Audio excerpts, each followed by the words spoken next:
तब से ब्रह्मांड का विस्तार होता आ रहा है। हालांकि ब्रह्मांड का स्थानिक आकार अज्ञात है, परंतु यूनिवर्स की इन्फ्लेशनरी इक्वेशन ये इशारा करती है कि ब्रह्मांड का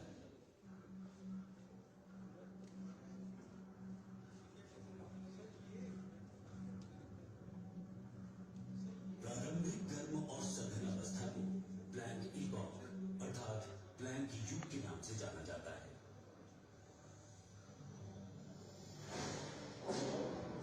समय की एक ऐसी संक्षिप्त अवधि जो शून्य समय से एक प्लैंक समय की इकाई तक फैली हुई है।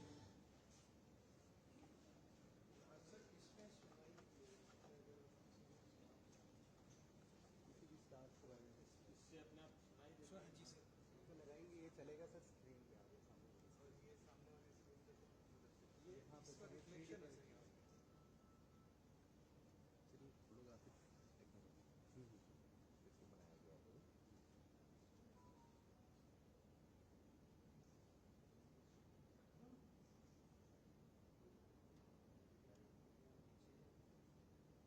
सर कोई सा भी सिलेक्ट करें सर।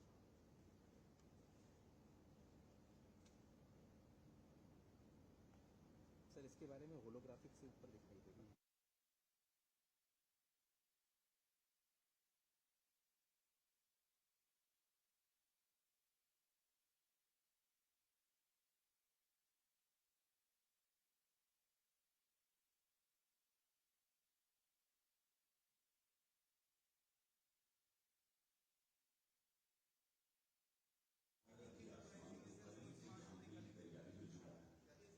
इस सपने को साकार करने के लिए तब महान वैज्ञानिक विक्रम साराभाई समेत कई नामचीन चेहरे एक ऐसे संस्थान को खड़ा करने में लगे थे जो जमीन पर बैठकर आसमान की खबर हम तक पहुंचा सकता था।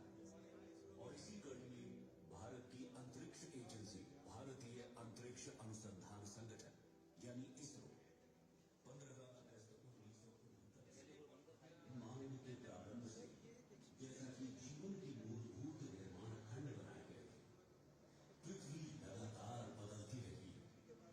ये इस विशाल ब्रह्मांड में अपने लिए एक बहुत ही अनोखी स्थिति हासिल करने के लिए विकसित हुआ है।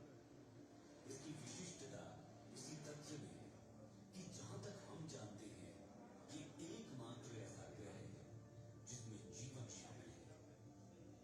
ये अपने सबसे दुर्गम इलाकों में भी जीवन का पोषण करता है। एक प्रजाति के लिए जो रहने लायक नहीं हो सकती, वो दूसरे के रहने और पनपने के लिए आदर्श घर और निवास स्थान है। इस पृथ्वी पर जीवन की कई सारी प्रजातियां हैं जिसमें कि ये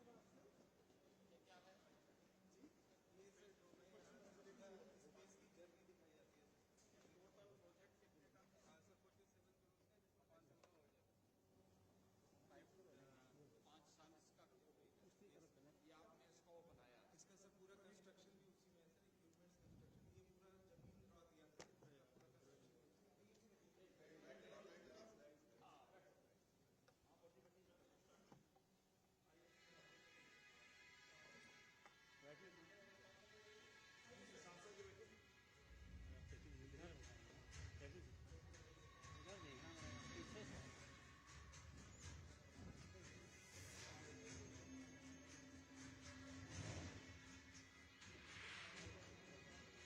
ब्रह्मांड की विशालता और विभिन्न खंडों से होकर अपनी यात्रा के बाद जैसे ही हम खुद को अंतरिक्ष केंद्र की इस अद्भुत डोम गैलरी में पाते हैं, आइए हम अपने ब्रह्मांड के सबसे दूर तक की यात्रा पर चलें।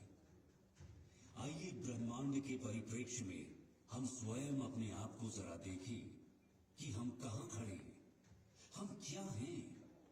अब जैसे जैसे हम धीरे धीरे अपने नीले ग्रह की गर्मी और अपनी पृथ्वी के वायुमंडल की सुरक्षा को पीछे छोड़ते ऊपर उठते जा रहे हैं, हम खुद को खोजने के लिए अंतरिक्ष की दुर्गम ठंडक के माध्यम से यात्रा करें। हम नए अन्वेषक बनने जा रहे हैं जिन्होंने आगे बढ़ने और अपने भीतर खुद को खोजने का साहस किया है। अब हम ये यात्रा शुरू करने वाले हैं। अपनी सीट पर बैठे रहिए। ये यात्रा कभी कभार ऊबड़ खाबड़ भी हो सकती है, लेकिन इस स्टारशिप पर आपके कप्तान के रूप में मैं आप सभी को सुरक्षित और स्वस्थ वापस लाने का वादा करता हूं। अपनी ब्रह्मांडीय यात्रा शुरू करने से पहले आइए हम अपने सौर मंडल पर प्रकाश डालें। सूर्य से शुरू होने वाले 8 ग्रह बुध, शुक्र, पृथ्वी, मंगल, बृहस्पति, शनि, यूरेनस और नेपच्यून है। एक समय 9वें ग्रह समझे जाने वाले प्लूटो को अब हमारी ग्रह श्रृंखला का हिस्सा नहीं माना जाता है। वास्तव में सूर्य के चारों ओर ग्रहों की परिक्रमा पूर्ण वृत्त में नहीं, बल्कि एक अंडाकार कक्षा में होती है। उदाहरण के लिए, इस अंडाकार कक्षा का अर्थ है कि पृथ्वी और सूर्य के बीच की दूरी पूरे वर्ष बदलती रहती है। सबसे निकटतम बिंदु को पेरिहेलियन कहा जाता है और सबसे दूर का बिंदु एफहेलियन है। सूर्य के निकट पहुंचकर हम पृथ्वी पर समस्त अस्तित्व को कायम रखने वाली इस असीम जीवन शक्ति से भेंट करते हैं। सूर्य के निकट लगभग 93 मिलियन मील यानी 150 मिलियन किलोमीटर की औसत दूरी पर पहुंचने पर हमें एक खगोलीय ऊर्जा घर का सामना करना पड़ता है। वहां पर सौर ज्वालाओं का नजारा होता है, जो कभी कभी बहुत उल्लेखनीय ऊंचाई तक पहुंच जाती है, जिनका तापमान लाखों डिग्री तक पहुंच सकता है।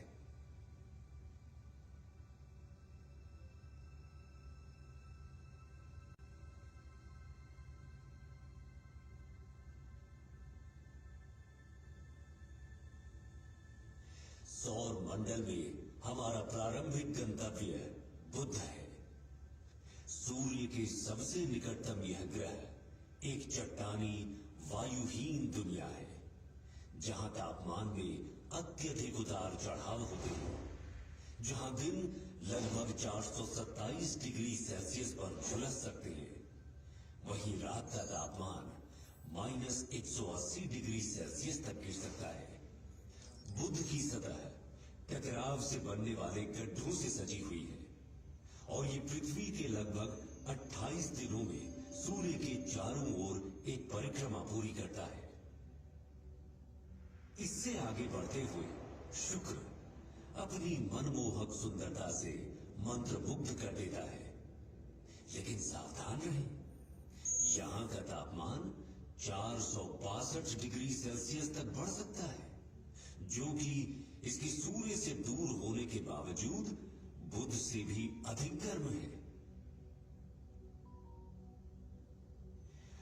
हमारे ज्ञात ब्रह्मांड के सबसे सुदूर क्षेत्रों में जाने से पहले आइए कुछ क्षण के लिए अपने निवास ग्रह पृथ्वी पर टकटकी लगाकर नजर डालें, जहां हम जो कुछ भी प्यार करते हैं, अपना मानते हैं और संजोते हैं, वो हमारी सुरक्षित वापसी का इंतजार कर रहा है। हमारे प्रिय चंद्रमा की ओर आगे बढ़ते हैं, जो कि किंवदंतियों और कहानियों में एक खगोलीय प्रेरणा की तरह है। इसकी मनमोहक सुंदरता, जो अक्सर काव्यात्मक होती है, पृथ्वी के प्राकृतिक उपग्रह के रूप में इसके वैज्ञानिक महत्व को छुपाती है।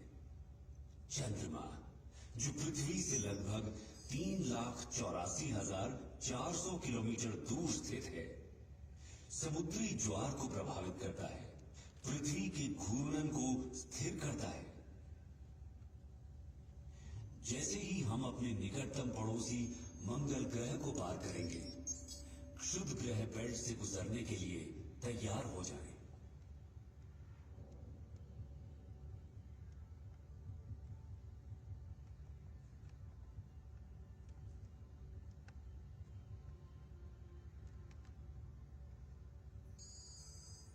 हमारे सबसे निकटतम है मार्स, सूर्य से चौथा और हमारे सौर मंडल का दूसरा सबसे छोटा ग्रह। ये केवल बुद्ध से बड़ा है। मार्स को रोमन युद्ध के देवता का नाम दिया गया है और संस्कृत में इसे मंगल कहा जाता था। इसे लाल ग्रह भी कहा जाता है।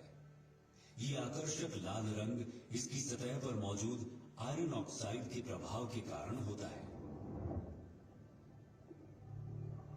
मंगल भी विरल वातावरण वाला एक स्थलीय ग्रह है। इसकी सतह पर जैसा कि आप देख सकते हैं, गड्ढे, घाटियां, टीले और यहां तक कि ध्रुवीय बर्फ की टोपियां भी मौजूद हैं।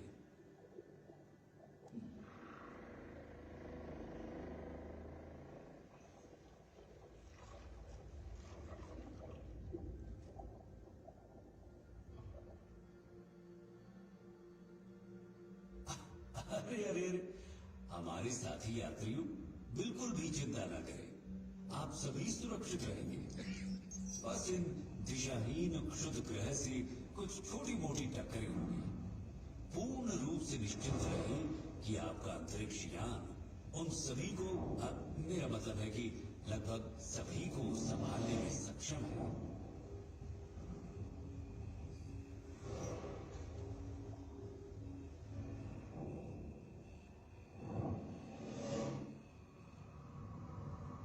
जैसे ही हम बृहस्पति के चारों ओर उड़ते हैं, जो सूर्य से 5वां ग्रह है और जो हमारे सौर मंडल में सबसे बड़ा है, इस विशाल ग्रह का वजन इस सौर मंडल के अन्य सभी ग्रहों के कुल वजन से 2.5 गुना से भी अधिक है।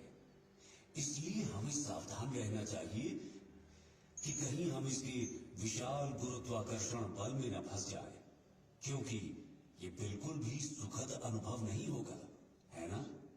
अभी आप जो देख रहे हैं वो जुपिटर पर ग्रेट रेड स्पॉट है। ये एक विशाल तूफान है जो 17वीं शताब्दी में दूरबीनों द्वारा खोजे जाने के समय से चल रहा है। हम इसमें बिल्कुल फंसना नहीं चाहेंगे, है ना? हमने बृहस्पति के कई अज्ञात और अब तक ज्ञात लगभग 80 चंद्रमाओं में से कुछ को पार कर लिया है।